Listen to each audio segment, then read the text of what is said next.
हाँ बेटा, आज अपन करेंगे रेस्पिरेशन। लता वर्मा, पूजा कुमावत, साक्षी पिपलीवाल, पिंकी चौधरी, ज्योति सेन, रितिका अटल, ऋषिता कलाल। रितिका अटल तो पहली बार आई है।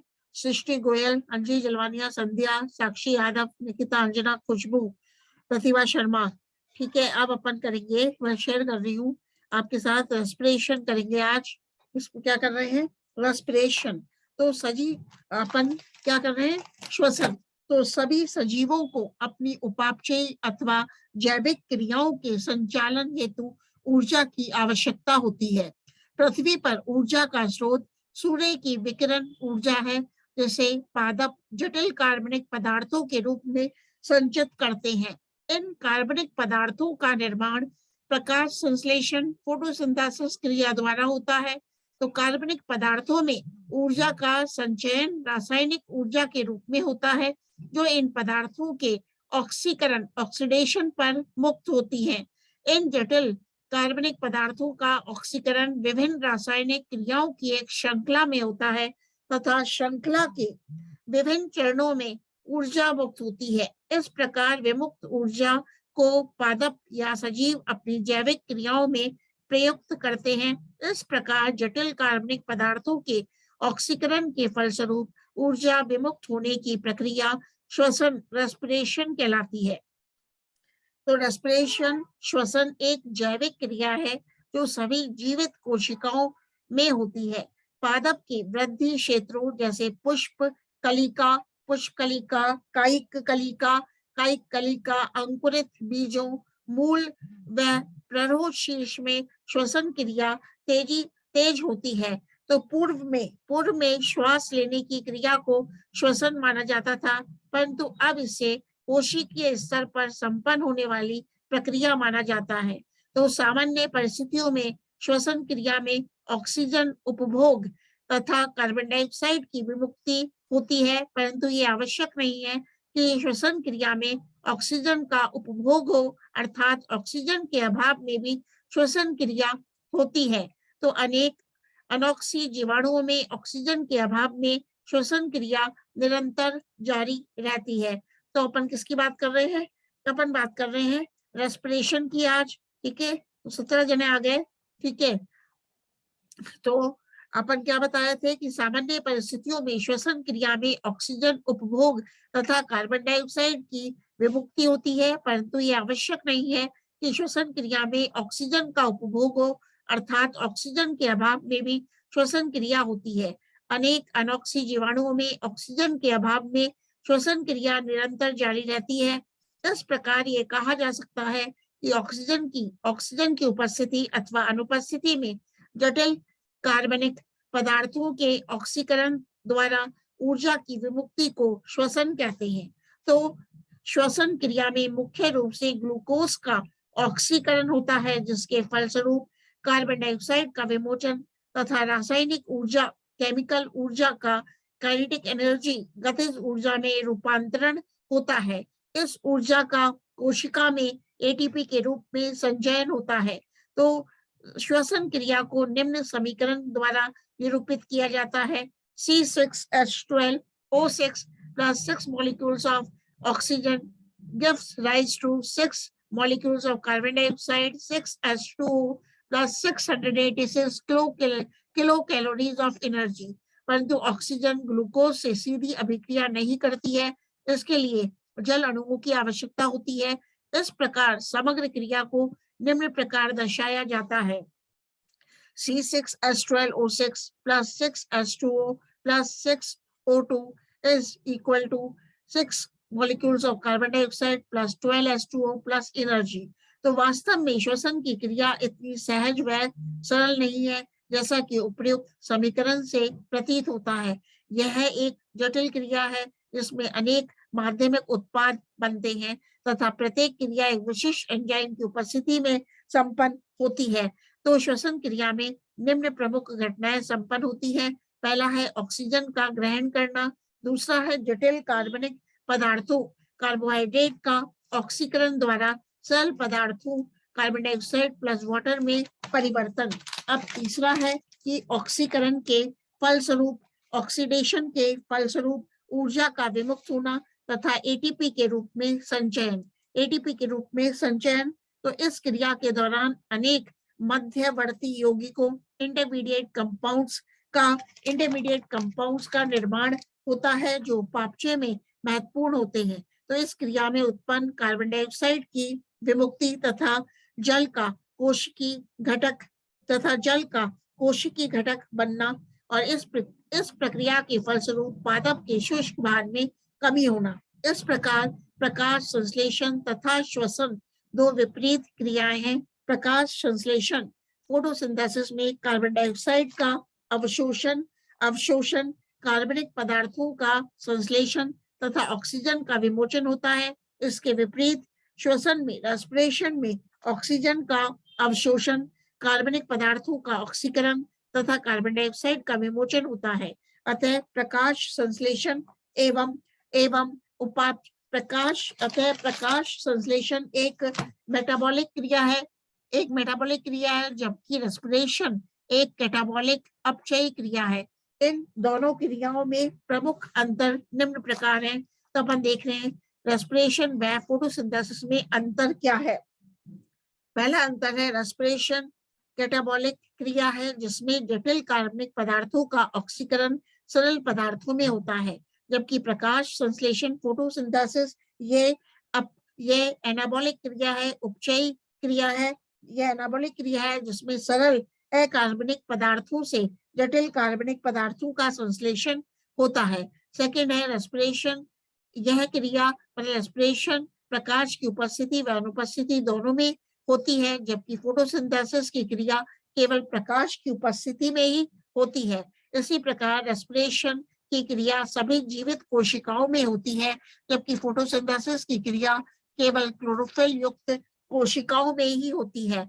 अब रेस्पिरेशन एक एक्सोथर्मिक ऊष्माक्षेपी एक्सोथर्मिक क्रिया है, जबकि फोटोसिंथेसिस एक एंडोथर्मिक क्रिया है। रेस्पिरेशन क्रिया के फलस्वरूप शुष्क भार में कमी होती है, जबकि फोटोसिंथेसिस क्रिया के फलस्वरूप शुष्क भार में वृद्धि होती है। और रेस्पिरेशन क्रिया में ऑक्सीजन का अवशोषण तथा कार्बन डाइऑक्साइड विमुक्त होती है, जबकि फोटोसिंथेसिस की क्रिया में कार्बन डाइऑक्साइड का अवशोषण तथा ऑक्सीजन की विमुक्ति होती है। इसी प्रकार रेस्पिरेशन में क्रियाधार ग्लूकोज, प्रोटीन, वसा तथा ऑक्सीजन होते हैं, जबकि फोटोसिंथेसिस में क्रियाधार कार्बन डाइऑक्साइड तथा H2O वाटर होते हैं। तो रेस्पिरेशन क्रिया द्वारा रासायनिक पदार्थों में संचित ऊर्जा का ऑक्सीकरण द्वारा विमोचन होता है और फोटोसिंथेसिस क्रिया में विकिरण ऊर्जा जटिल कार्बनिक पदार्थों में संचित होती है। तो रेस्पिरेशन में डिहाइड्रोलिसिस, रेस्पिरेशन में जल अपघटन, डिहाइड्रोलिसिस तथा डिकार्बोक्सिलेशन क्रियाएं होती हैं, जबकि फोटोसिंथेसिस में हाइड्रोलिसिस, जल अपघटन तथा कार्बोक्सिलेशन क्रियाएं होती हैं। तो रेस्पिरेशन क्रिया के क्रियाफल एंड प्रोडक्ट्स कार्बन डाइऑक्साइड, जल व ऊर्जा है, जबकि फोटोसिंथेसिस क्रिया के क्रियाफल कार्बोहाइड्रेट तथा ऑक्सीजन है। तो रेस्पिरेशन क्रिया में ग्लूकोज के एक अणु के ऑक्सीकरण से 38 एटीपी का निर्माण होता है और फोटोसिंथेसिस की क्रिया में ग्लूकोज के एक अणु के संश्लेषण में 18 एटीपी का उपभोग होता है। तो अपन क्या पढ़ रहे हैं आज? Respiration. We are talking about the respiration. तो व्हाट इज रेस्पिरेशन? तो मतलब we can talk about the overview of plant respiration. So aerobic respiration is common to nearly all the eukaryotic organisms, and in its broad outlines, the respiratory process in plants is similar to that found in animals and lower eukaryotes. So now we will talk about the term respiration was used in the beginning of the 15th century, but the importance of respiration was worked out by Crook in 1615. So Crook told that life is impossible without respiration. So at that time, people believed that respiration is found only in animals and not in plants. So we can talk about the history of respiration. So what is respiration? According to Ingen House concluded on the basis of his experiments that all plants liberate carbon dioxide in dark. Similarly, Sachs discovered that growth is directly proportional to the rate of respiration.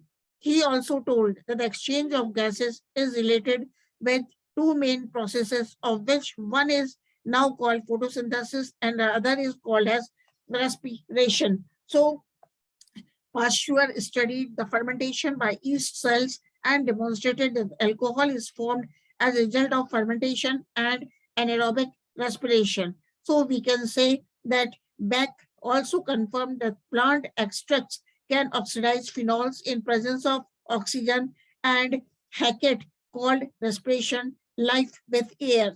Life with air. Hackett called respiration life with air. According to Hackett, respiration is a complex process which includes the following processes. Respiration includes oxidation. Respiration includes oxidation and fragmentation of organic compounds, transfer of electrons, which ultimately form water by union of hydrogen and oxygen. And third is liberation of energy, which is utilized in various physiological processes. So the ATP, the biological energy currency. ATP is the biological energy currency. तो अपन कुछ बोल रहे थे, कोई कुछ पूछ रहा है बेटा? आगे चलते हैं, ठीक है, ये अपन ने देखा। अब अपन करते हैं रेस्पिरेटरी सबस्ट्रेट की बात, श्वसन क्रियाधार की बात।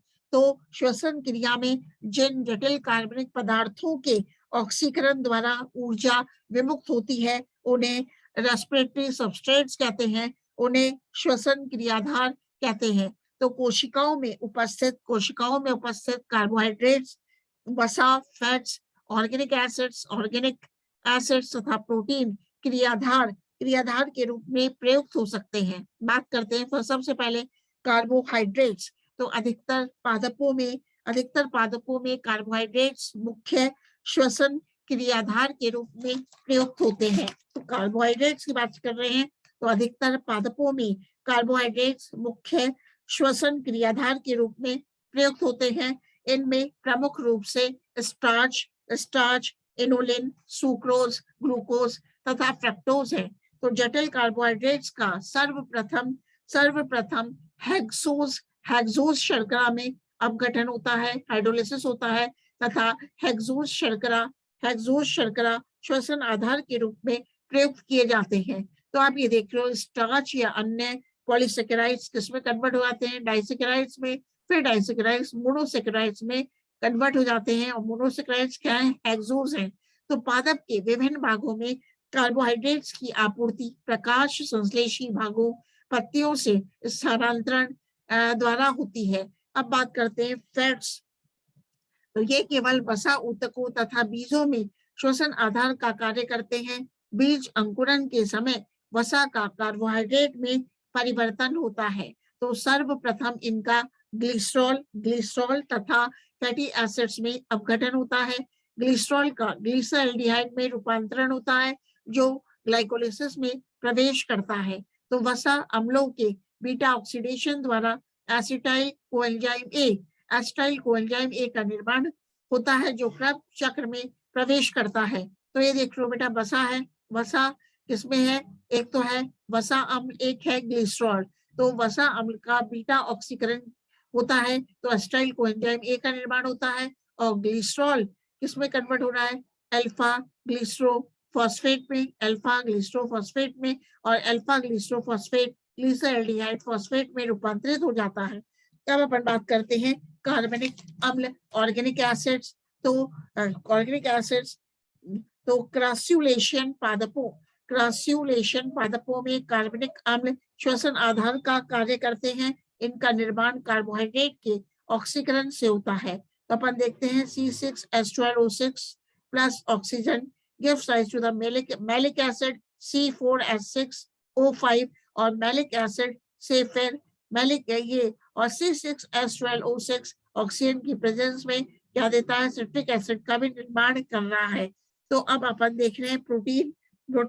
तो प्रोटीन युक्त बीजों के अंकुरन के समय ये श्वसन आधार का कार्य करते हैं। क्या बता रहे हैं?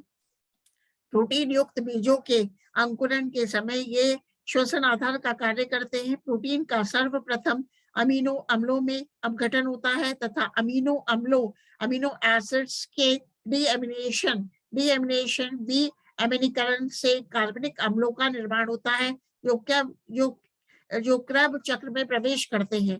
तो प्रोटीन का अपघटन किसमें हो रहा है? अमीनो एसिड में, और अमीनो एसिड का भी अम्लीकरण होता है तो वो कार्बनिक एसिड का निर्माण हो जाता है। तो सामान्य परिस्थितियों में कार्बोहाइड्रेट अथवा वसा को श्वसन आधार के रूप में प्रयुक्त किया जाता है, जिसे फ्लोटिंग रेस्पिरेशन, प्लावी श्वसन कहते हैं। तो सामान्य पादप भागों में अथवा कोशिकाओं में जब कार्बोहाइड्रेट तथा वसा उपलब्ध नहीं हो तो जीव द्रव्य के प्रोटीन श्वसन आधार के रूप में प्रयुक्त होते हैं। उसे प्रोटोप्लाज्मिक रेस्पिरेशन, जीव द्रव्य श्वसन कहा जाता है। अब अपन देखते हैं कि नेक्स्ट है बिलगित पत्तियों। बिलगित पत्तियों में प्लावी व जीव द्रव्य दोनों प्रकार के श्वसनों का अध्ययन किया जा सकता है। तो यम के अनुसार बिलगित पत्ती में श्वसन की दर प्रथम 24 घंटे में तेजी से गिरती है। साथ ही पत्ती में शर्करा की मात्रा भी अत्यधिक कम हो जाती है और 24 घंटे बाद श्वसन दर में कुछ समय के लिए वृद्धि होती है, जो प्रोटोप्लाज्मिक रेस्पिरेशन का परिणाम होती है। अब बात करते हैं रेस्पिरेटरी क्वोशेंट और रेस्पिरेटरी रेशो। रेस्पिरेटरी क्वोशेंट और रेस्पिरेटरी रेशो की बात करते हैं। तो first of all I will talk about the respiratory ratio. Types of respiration भी बता देती हूँ इंग्लिश में। मतलब इन respiration is mainly of two types, aerobic respiration and anaerobic respiration. So what is aerobic respiration?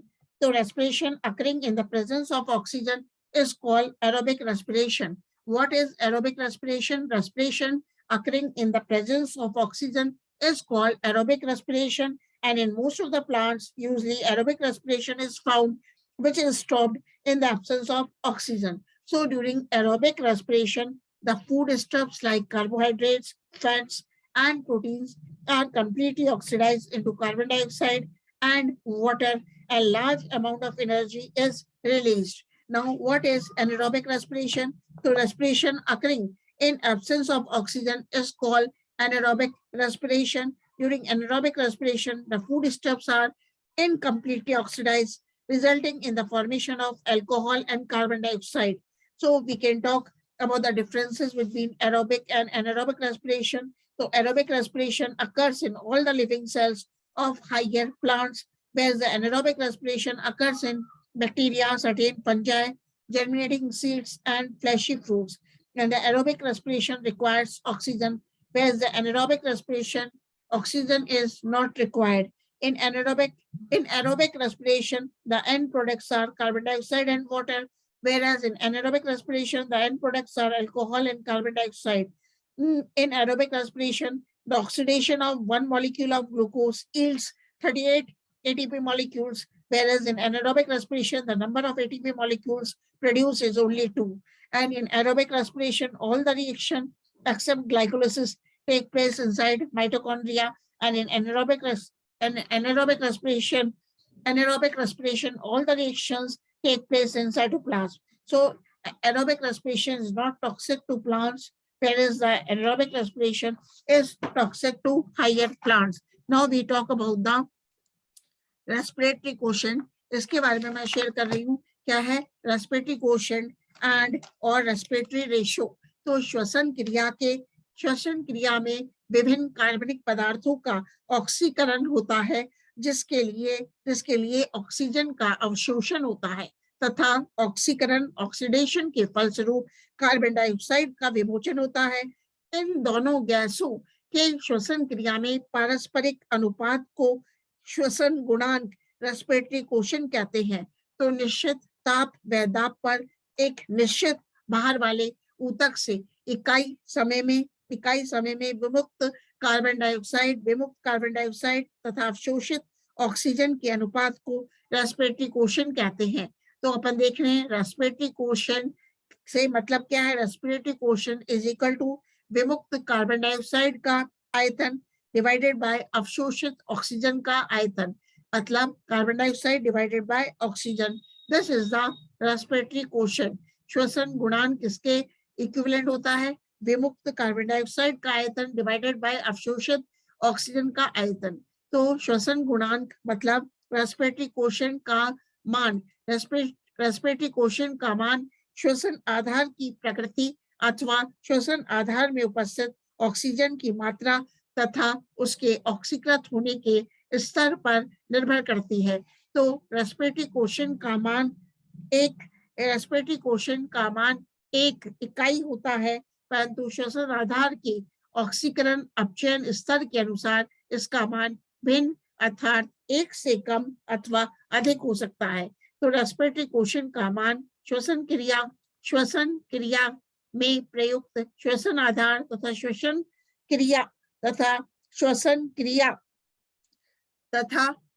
क्रिया की प्रकार के निर्धारण में सहायक होता है। तो विभिन्न श्वसन आधारों के श्वसन गुणांक का वर्णन यहाँ दिया जा रहा है। पहले है RQ ऑफ कार्बोहाइड्रेट्स, कार्बोहाइड्रेट्स का श्वसन गुणांक। तो सबसे पहले किसकी बात कर रहे हैं? Respiratory quotient of carbohydrates. तो पौधों के अधिकांश अंगों में कार्बोहाइड्रेट प्रमुख श्वसन आधार होते हैं। जैसा कि पहले बताया जा चुका है कि सभी प्रकार के कार्बोहाइड्रेट्स का पहले हेक्सोज में परिवर्तन होता है जो श्वसन आधार का कार्य करता है।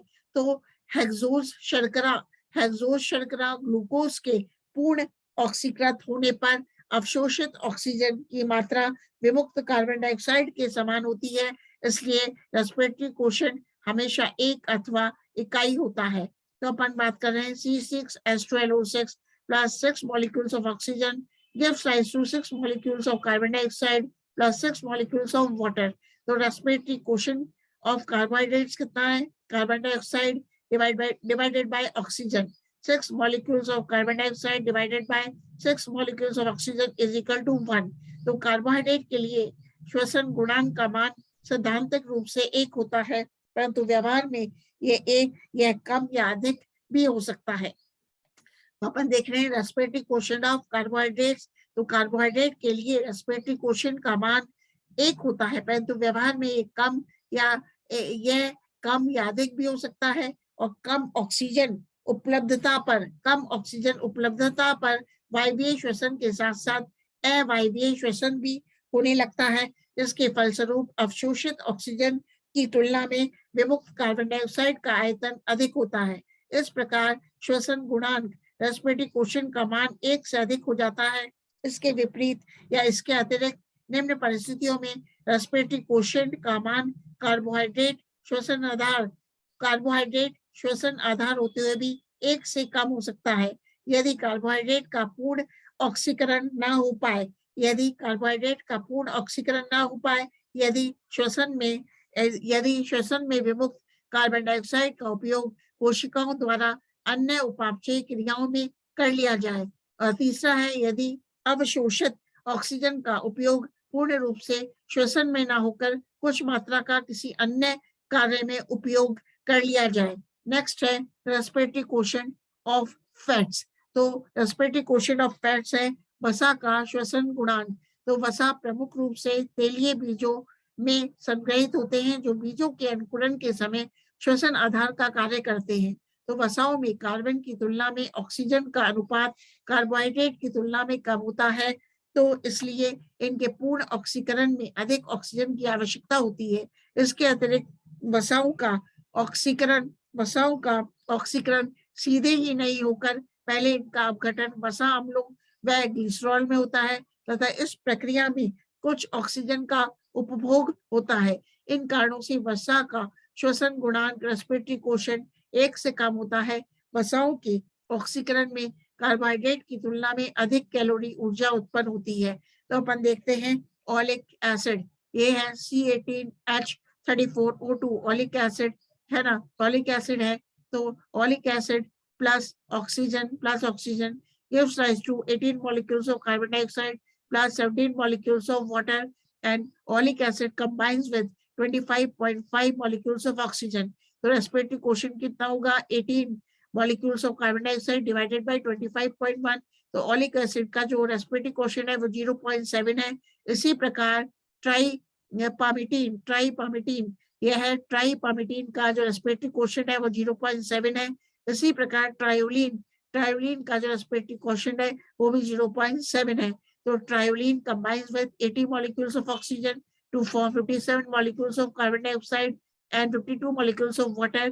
तो RQ is equal to 57 divided by 80, then we get 0.7. तो ट्रायोलीन का जो रेस्पिरेटरी क्वोशिएंट है वो है 0.7. इसी प्रकार ट्राइपामिटीन का जो रेस्पिरेटरी क्वोशिएंट है वो भी 0.7 है. ठीक है, तो आज अपन ने देखा रेस्पिरेटरी क्वोशिएंट के. कोई क्वेश्चन पूछना है तो पूछ लो. आपको कोई क्वेश्चन पूछना है तो पूछ लो. अभी 1:05 हुए हैं. 1:05 हुए हैं.